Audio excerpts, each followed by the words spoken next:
আজকে দেখাবো আমাদের চকে প্রচুর কম্ফা ধরেছে পেঁপে, যেটাকে আমরা বলি পেঁপে। তো আমাদের গ্রাম ভাষায় এটাকে আমরা কম্ফা বলে থাকি।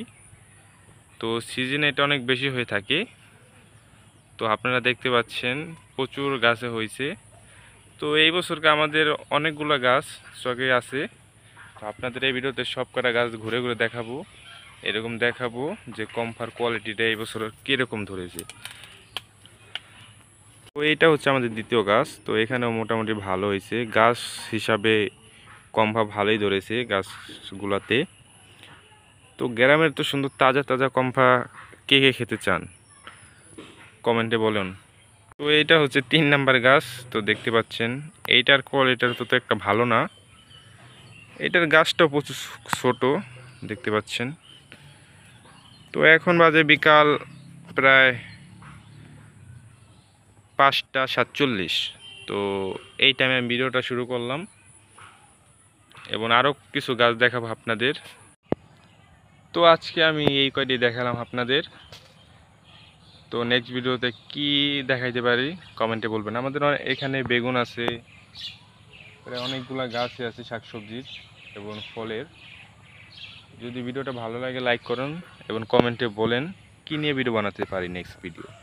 তো আজকের ভিডিও এই পর্যন্তই, বাই, আসসালামু আলাইকুম।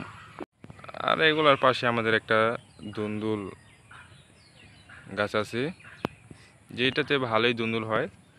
এখন ফুল ধরেছে, ইনশাআল্লাহ 1-2 মাসের ভিতরে ভালো হয়ে যাবে।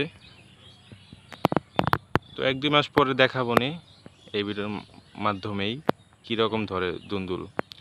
তো গ্রামের এত শাকসবজি ফ্রেশ খাবার খেতে আসলে মজাই একটা অন্যরকম।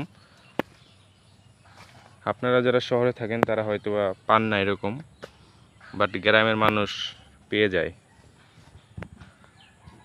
তো এটা হচ্ছে 4 নাম্বার গাছ আমাদের। তো দেখতে পাচ্ছেন এই গাছে কত ছোট ছোট পেঁপে হয়েছে। তো মাশাআল্লাহ এবারকে আমাদের অনেকগুলো গাছেই মোটামুটি ভালোই হয়েছে। বাট দেখতে পাচ্ছেন এখানে আমাদের ক্ষেতে। তো আজকে আমি এই কয়টি দেখালাম আপনাদের।